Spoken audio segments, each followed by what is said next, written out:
Now on CoastTV News. Roundabout remedy. Details on the proposed fix for this Sussex County intersection with a history of crashes. A beach blessing. How a new Ocean City property will help more families in need. And takeover timeline. Trump wants to keep control of DC's police force and says other cities should take notice. This is CoastTV News at 11. President Donald Trump's takeover of Washington, D.C.'s law enforcement continues to take shape tonight. Good evening, and thank you for joining us. I'm Christina DeRobertis.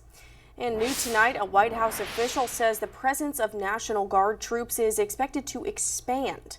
This as Trump announced he will seek to extend federalization of the city's police force beyond 30 days. But as Sherelle Hubbard reports, any request to control it for longer than 30 days must be passed into law. This marks the first time in the Home Rule Act's history that a president has assumed control of the city's police force, but the results are evident, with FBI and DEA agents wearing bulletproof vests patrolling the streets of the Georgetown neighborhood, U.S. Border Patrol agents patrolling Union Station, and armored personnel carriers parked near the Washington Monument. And the White House says this is just the beginning. We're going to want extensions. I don't want to call national emergency. If I have to, I will. While the president can assume control of the police department for up to 30 days with congressional notice, any request to control it for longer must be passed into law. President Donald Trump said Wednesday that he'll ask Congress to extend federalization of D.C.'s police force and says he believes Republicans will back his efforts. We're going to need a crime bill that we're going to be putting in.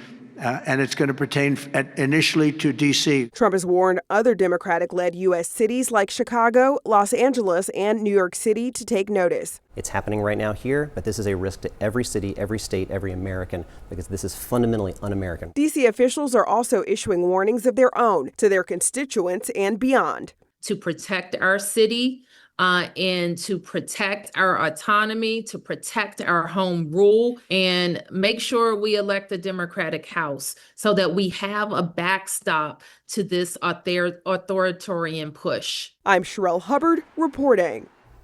And so far, roughly 800 National Guard troops have been activated, with 200 of them designated to aid local law enforcement. Now back here at home, Rehoboth Beach Police have arrested 3 people after a road rage assault last month.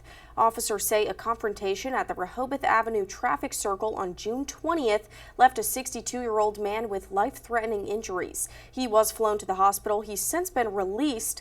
Police identified the people in the other car, leading to the arrests of 50-year-old Robert Octavio, 21-year-old Santino White, and a 16-year-old juvenile, all from Newcastle County.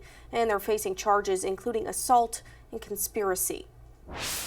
Also in Rehoboth, police are alerting local businesses there to be on the lookout for fake $100 bills. This after a restaurant owner reported finding several bills behind his business. Police say they didn't receive any official complaints this summer about counterfeit bills being passed in the city, but they say you should report any attempts.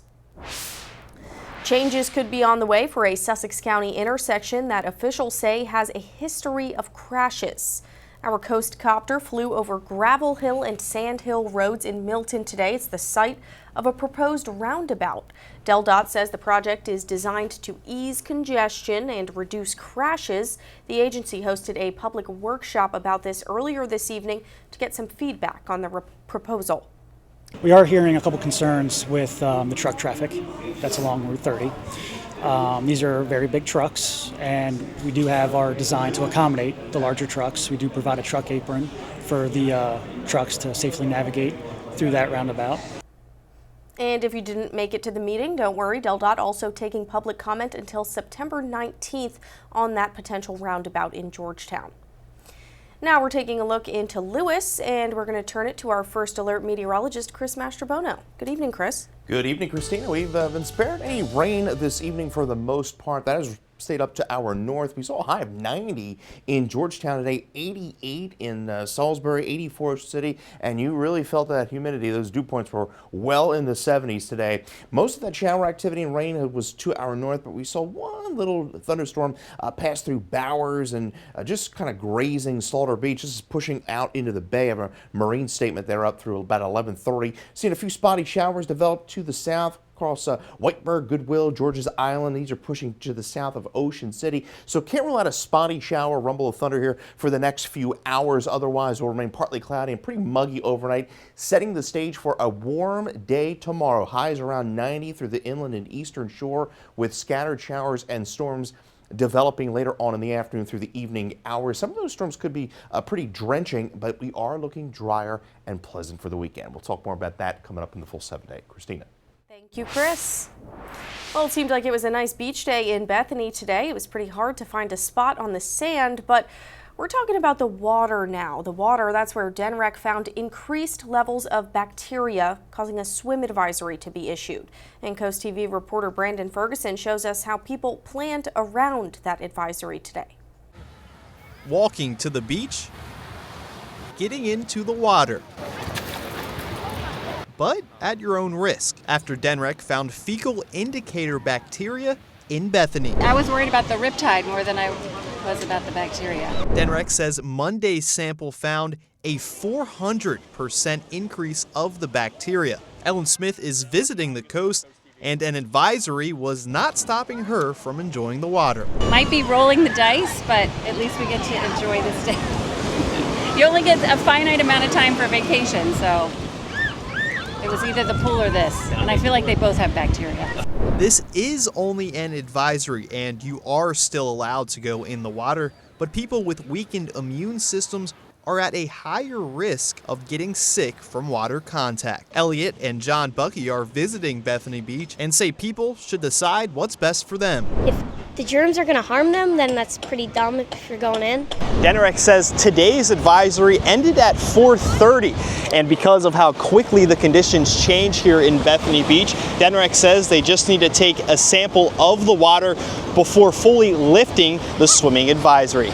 In Bethany Beach, Brandon Ferguson, Coast TV News. And this is just the latest in a string of beach advisories across Sussex County this summer. Viewers will remember elevated levels of bacteria have already caused some other advisories at Rehoboth, Lewis, Deauville Beach, and Cape Henlopen State Park earlier this month. DNREC says these spikes often follow after heavy rain when storm water carries fecal bacteria from wildlife and other sources into the ocean. And while most beachgoers won't get sick, groups like young children, older adults, and people with weakened immune systems, they could find themselves at greater risk. The Lewis-Rehoboth Canal is a waterway for commercial and recreational boating and even research vessels.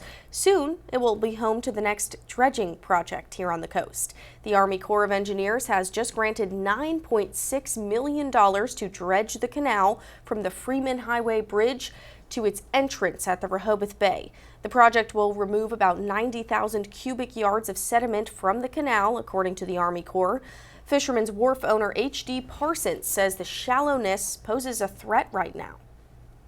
Right now the safety isn't there because of the depth of water.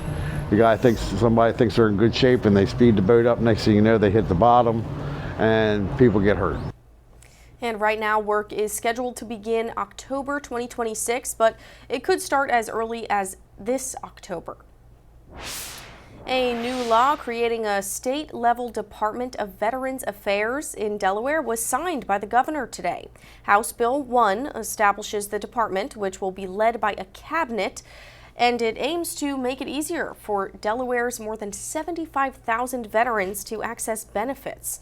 Lawmakers say the new department will give veterans a stronger voice. The veterans need this.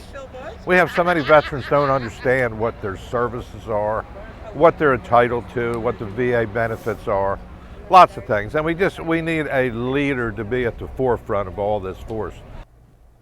And Governor Meyer says a secretary has not yet been chosen to lead the new department. For now, the department will operate within the Department of State, and a long-term plan will transition it into a standalone agency. That's going to happen by July 1st, 2030.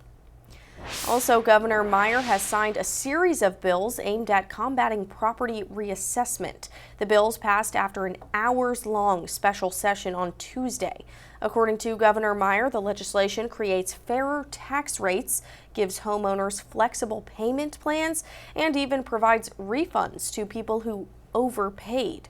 Lawmakers say the changes will also help keep school funding intact. However, at a press conference, Republican leaders expressed concern over what they call a rushed process, with rules suspended to introduce and vote on those bills all in the same day. And this brings us to our Coast TV poll tonight. We want to know, do you think the legislation passed on property reassessment is going to be enough to help? Looking at the results, pretty split, almost an even split here. 46% say yes, 54% say no. We also have a comment from Ken. We did have a comment, but it's gone now, and that's all right. We are just getting started. We still have a lot more news to tell you about.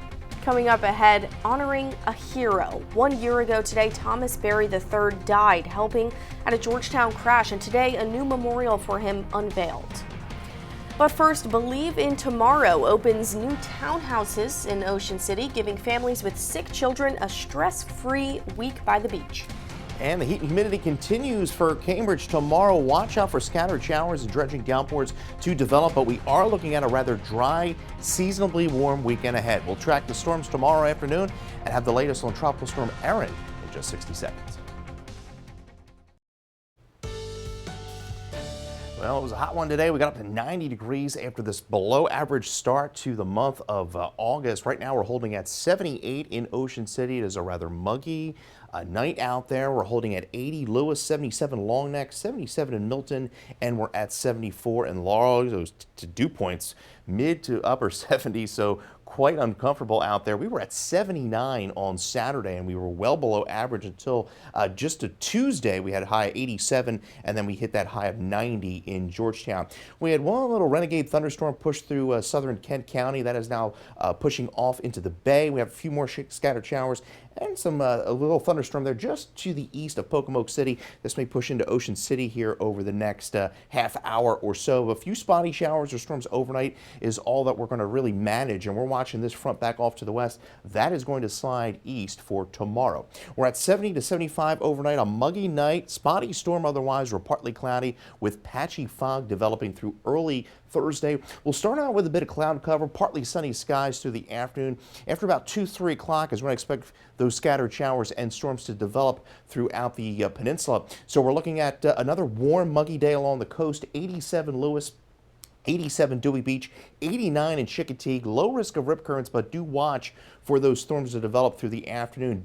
As far as the real field temperatures, the heat index tomorrow, anywhere between about 95 to 100, and then we're looking at some drier air working in for Friday. So Futurecast keeps us dry through the morning, but there you see by about 2:30, 3 o'clock, some of those storms beginning to bubble up. Not expecting anything severe, but where these storms do develop, could produce drenching downpours and some flash flooding as possible. See some heavy rain pushing into Rehoboth, Dewey Beach by around 5 o'clock. And then as we get into about 8, 9 o'clock, expecting that activity to wind down, and we're looking at drier conditions as we go into Friday. Can't run an isolated storm Friday, but I think most of the day is dry. The Weather Prediction Center has a marginal risk of excessive rainfall, meaning we do have a slight risk of flash flooding. The greater risk would be from Accomack County on southward. We do stay dry through the weekend. You see rain chances not all that great after tomorrow over the next 7.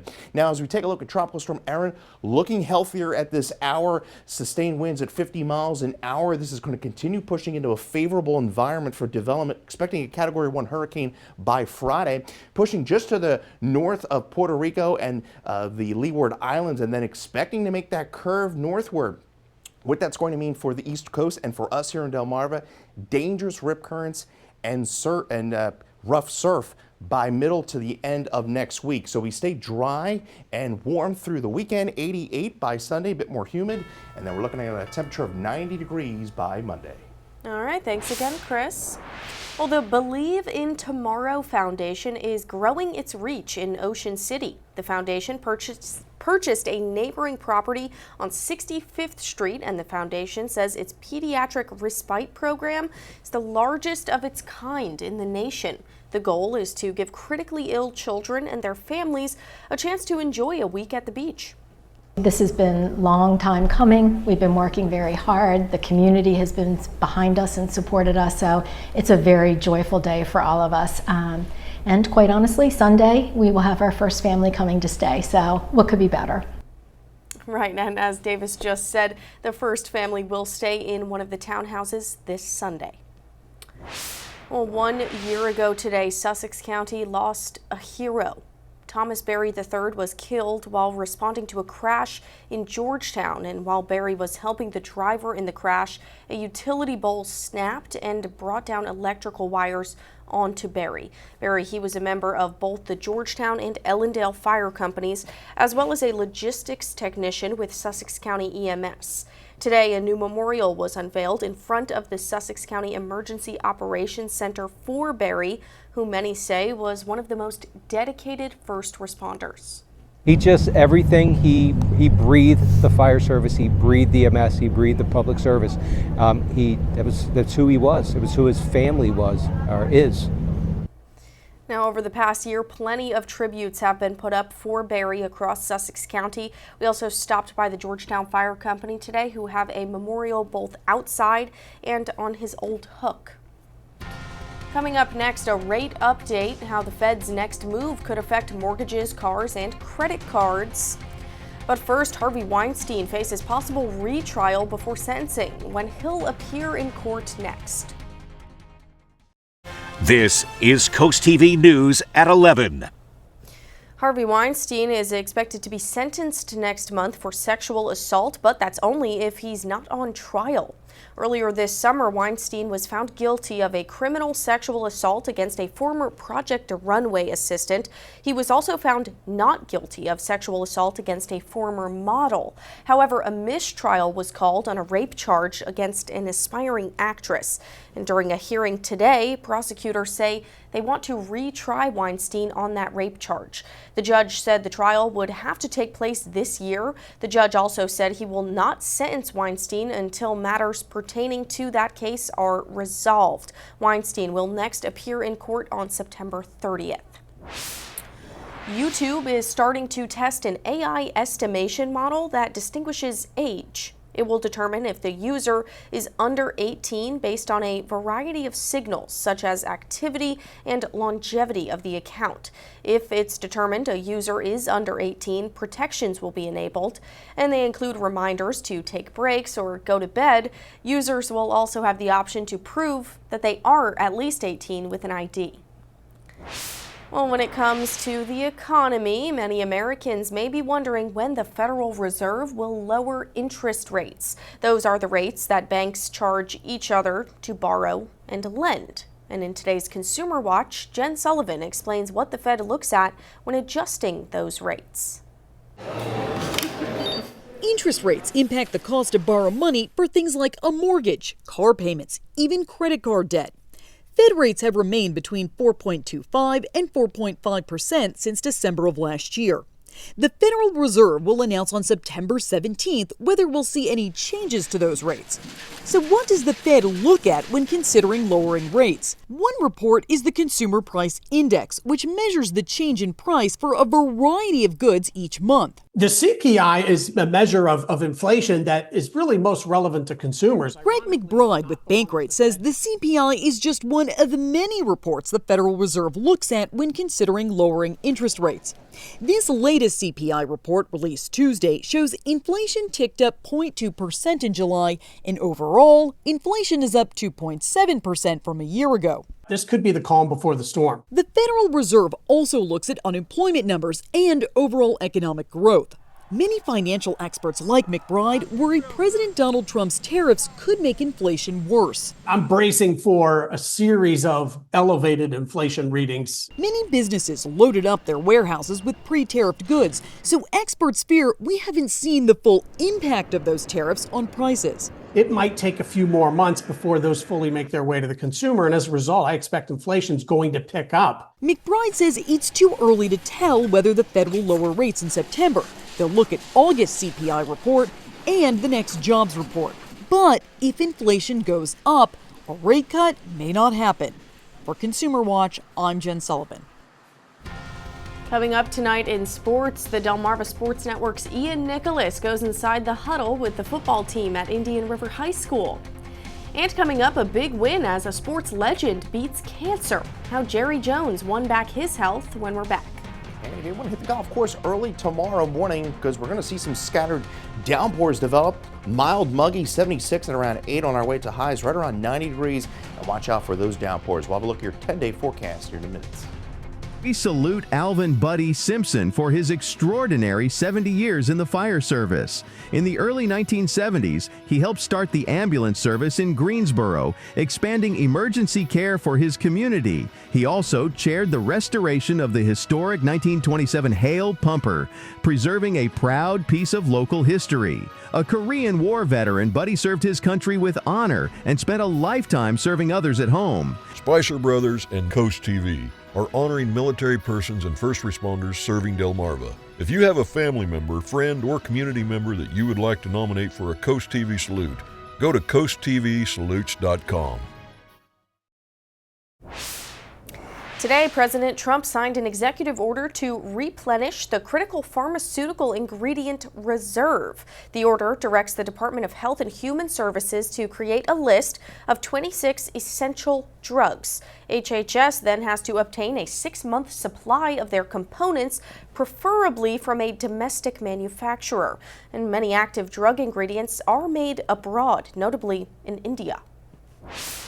Well, grocery bills are getting higher, and many Americans are feeling the pinch in more ways than one. A recent poll showed 53% of poll respondents reported grocery costs were a, quote, major stress. In today's Health Minute, Mandy Gaither talks to a registered dietitian about how to get the most nutritional bang for your buck. You want to eat healthy, but you also have to watch your budget. Experts say doing both can be hard right now, but not impossible. Are we making any unnecessary purchases, such as snack foods, sugar sweetened beverages, any maybe convenience foods? Are we eating out more than we should? Registered dietitian Julia Zumpano with Cleveland Clinic says all of those things add up. So instead of spending your money on them, shift your focus to whole foods, which are the foundation of a healthy diet. That includes lean proteins, whole grains, fruits, veggies, and healthy fats. Before you walk into that grocery store, I would do a little bit of planning ahead. So make a grocery list, check for sales and any discounts or coupons. Those are also great. Zumpano says buying in bulk can also save money. So can avoiding what she calls convenience foods like pre-washed vegetables, pre-marinated meats, and fruit that's already been cut. If you're able to do some of that legwork on your own, you can save cost there too. Going with frozen fruit and vegetables or fresh produce that's in season can also add nutrition to your diet without the extra cost. And she says stick with staples. Beans and legumes are an excellent staple to have because they provide so many nutrients. For Health Minute, I'm Mandy Gaither. Some good tips there. Moving to sports, Jerry Jones, he has 3 Super Bowl rings, but his life also includes a major health victory. The owner and general manager of the Dallas Cowboys has beaten stage 4 melanoma cancer. The 82-year-old was diagnosed with the disease in 2010. He underwent treatment throughout the decade, including a pair of surgeries. Hey, let's go, skills, down back. Jokingly, people say, hey, you going to win it again? But sometimes when people are joking, they really mean it. So when you're at the pizza shop or you're at the store and people make these comments, you're riding home from the store going, they want you to win another one. So there's pressure there for sure, but we can't let the pressure impact what we do. It will be hard to top the IR football season from a year ago. Indian River went 12-1, winning by an average of 25 points and claiming their first state championship in over a decade. But that was all in 1A. The Indians find themselves in 2A this fall, and yet still feel ready for the challenge. But as soon as we ended last year, we were all in the weight room together, working out, and we were on the field getting plays in. That feeling of winning state championship, there's nothing like it. So even though on these days, where it's hot out, remember the fun of it. People look down on us a lot when we was in 1A, saying we was trash because we were going against trash teams, but I don't think that's the case. I just think that we worked hard and we got something to prove. We have a chip on our shoulder this year, even though we won the championship. 4 of the Division II playoff teams last year came from the district we got placed in. So it's going to be a week by week. We got to show up and be ready to play. We can't have a down week. Townsend and company are 2 weeks away from their 2A debut when they host Odessa on the 28th. Reporting from Dagsboro for DSN, I'm Ian Nicholas. Well, it's been a muggy evening out there. We've been spared most of the heaviest rain that stayed farther to our north. Can't rule out a spotty shower through the early part of the night. Otherwise, we're 79, falling into the lower to mid 70s. Doing some yoga tomorrow morning, maybe a little jog on the beach. Reminds me I need to start exercising myself. 74 around 6 a.m. Partly sunny skies through the morning. Highs tomorrow reaching the upper 80s to right around 90 degrees with those scattered showers and storms developing through the afternoon. Michael Volpe of Millsboro, Delaware, you're the winner of our Paul Davis umbrella. Get your forecast anytime by dialing that First Alert weather phone, and your 10-day forecast shows that scattered shower and storm threat tomorrow afternoon. We dry out Friday and into the weekend, seasonably warm into Saturday, and then we bump those temperatures up near 90 degrees by Monday. Got it. Thank you again, Chris, and thanks to you at home for joining us for Coast TV News at 11. You can always find more local news and local weather on our Coast TV News app. The Tonight Show starring Jimmy Fallon's up next, and we'll see you tomorrow for Coast TV News at 5 a.m. Have a great night.